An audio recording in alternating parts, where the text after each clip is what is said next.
रामपुर गोरखपुर के पास बसा एक छोटा सा गांव, जहां जिंदगी अपनी रफ्तार से चलती थी और हर सुबह एक नई उम्मीद लेकर आती थी। यहाँ सुबह सूरज की पहली किरण के साथ खिल उठती थी, जैसे पूरी धरती पर सुनहरी चादर बिछ गई हो। खेतों में ओस की बूंदें चमकती और हल्की ठंडी हवा हर किसी को ताजगी का एहसास कराती थी। मंदिर की घंटी और चिड़ियों की चहचहाहट माहौल को सुकून देती थी, मानो प्रकृति खुद गांव वालों को जगाने आई हो। गांव के लोग सीधे सादे, खेती बाड़ी और भाईचारे में रचे बसे थे, जहां हर कोई एक दूसरे की मदद के लिए हमेशा तैयार रहता था। हर त्योहार, हर मुश्किल सब मिलकर झेलते थे और खुशियां बांटना उनकी फितरत थी। बच्चों की हंसी और खेल गांव की गलियों में गूंजते रहते थे, जिससे माहौल और भी जीवंत हो जाता था।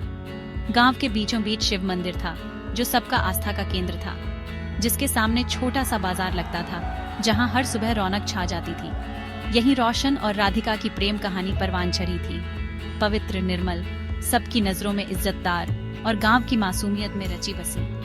लेकिन किसे पता था कि एक दिन यही गांव उनकी मोहब्बत की कब्रगाह बन जाएगा और सब कुछ बदल जाएगा।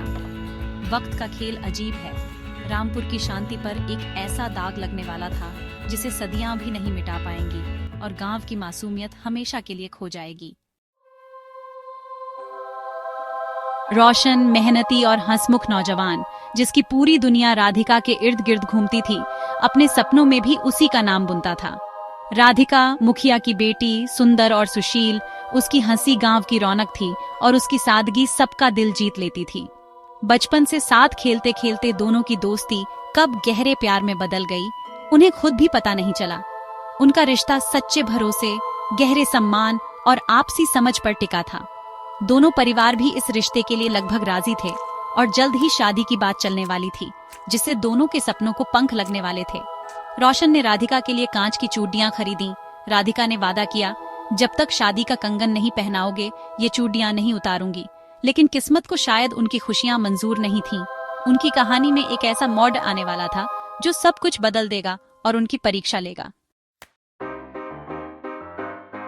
हर प्रेम कहानी में थोड़ी बहुत नोक झोंक होती है, जो रिश्ते को और मजबूत बनाती है। लेकिन रोशन राधिका के बीच भरोसा अटूट और गहरा था। तभी गांव आया राधिका का दूर का रिश्तेदार रमेश, जिसकी नीयत बिल्कुल ठीक नहीं थी।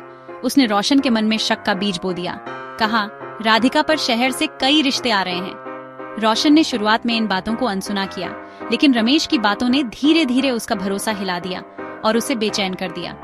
राधिका के पिता ने भी शहर से रिश्ता आने की बात की थी, जिसे रमेश ने तोड़ा मरोड़ा कर रोशन तक पहुंचाया और बात को बढ़ा चढ़ाकर बताया। रोशन को लगा राधिका ने उसे धोखा दिया है और उसका दिल टूट गया। एक छोटी सी गलतफहमी अब एक बड़े तूफान का रूप ले चुकी थी, जिसका असर सिर्फ 2 दिलों पर नहीं बल्कि पूरे गांव पर पड़े रहने वाला था। जून की एक सुबह थी, जब गांव की गलियों में हल्की ठंडी हवा बह रही थी और सूरज की पहली किरणें रामपुर को जगाने लगी थीं। रामपुर के बाजार में रोज की तरह चहल पहल थी। दुकानदार अपनी दुकानें सजा रहे थे, बच्चे इधर उधर दौड़ रहे थे और औरतें सब्जी खरीदने में मशगूल थीं। राधिका पूजा की थाली लिए मंदिर जा रही थी। उसके कदम धीमे थे, मानो कोई बोझ दिल पर हो। मन में बेचैनी थी। कल रात से रोशन से बात नहीं हुई थी। उसकी आंखों में चिंता साफ झलक रही थी। तभी अचानक भीड़ में से रोशन आया, आंखों में आंसू, चेहरे पर गुस्सा और बेचैनी दोनों। उसने राधिका का हाथ पकड़कर कांपती आवाज में पूछा, क्यों किया ऐसा? उसकी आवाज में दर्द और अविश्वास था। राधिका हैरान थी, बोली, मैंने क्या किया?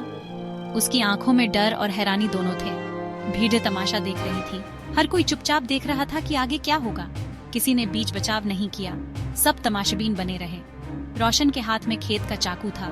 उसकी मुट्ठी कस गई थी। गुस्से और शक ने उसे अंधा कर दिया। उसने राधिका पर चाकू चला दिया। राधिका जमीन पर गिरी। उसकी चीख बाजार में गूंज गई। पूजा की थाली बिखर गई। फूल और चावल जमीन पर फैल गए। सिंदूर और खून मिल गए, जैसे प्यार और दर्द एक हो गए हों। भीड़ में चीख पुकार मच गई। लोग इधर उधर भागने लगे। रोशन को होश आया तो पछतावे में डूब गया। राधिका के आखिरी शब्द थे, मैंने तुम्हें धोखा नहीं दिया। उसकी आवाज कांप रही थी। रोशन ने उसी चाकू से खुद को भी खत्म कर लिया। शिव मंदिर के सामने उसकी आंखों में पछतावा और दर्द था। 2 लाशें पड़ी थीं। उनका प्यार हमेशा के लिए खामोश हो गया। गांव में एक दर्दनाक कहानी बन गई, जिसे लोग सालों तक याद रखेंगे। 2 लाशें, बिखरा सिंदूर, खामोश भीड़। रामपुर की गलियों में आज एक अजीब सा सन्नाटा पसरा है। हर चेहरा जैसे किसी अनकहे डर और पछतावे में डूबा हुआ है। रामपुर का बाजार सन्नाटे में डूब गया। जहां कभी रौनक थी, वहां अब सिर्फ सन्नाटा और अधूरी बातें हैं। गांव ने जिस प्यार को पनपते देखा था, उसी का दुखद अंत देख लिया। कभी जिनकी मुस्कान पर सबका दिल आ जाता था, आज उनकी यादें ही रह गई हैं। पुलिस आई, जांच हुई, लेकिन सब खत्म हो चुका था। अब सिर्फ सवाल और अफसोस बाकी हैं। रमेश, जिसने आग लगाई थी, गायब हो गया। उसकी तलाश में कई रातें बीत गईं, लेकिन उसका कोई सुराग नहीं मिला। गांव वाले अपराध बोध में चुप थे। उनकी आंखों में डर, शर्म और पछतावा साफ झलक रहा था। किसी ने रोका क्यों नहीं? ये हत्या सिर्फ 2 लोगों की नहीं, भरोसे और इंसानियत की थी। सबकी चुप्पी ने इस त्रासदी को जन्म दिया। अब गांव की हवा में उदासी थी। चौपाल सूनी, बच्चों की हंसी गायब। हर कोना जैसे किसी बोझ को ढो रहा था। रोशन राधिका की कहानी अब चेतावनी बन गई। एक ऐसी दास्तान जिसे सुनकर दिल कांप उठता है। शक और गुस्सा सबसे खूबसूरत रिश्तों को भी तबाह कर सकते हैं। एक पल की भूल हमेशा का पछतावा बन जाती है। गलती किसकी थी? रोशन की, राधिका की, रमेश की या उस भीड़ की? यह सवाल आज भी रामपुर की गलियों में गूंजता है और शायद हमेशा गूंजता रहेगा।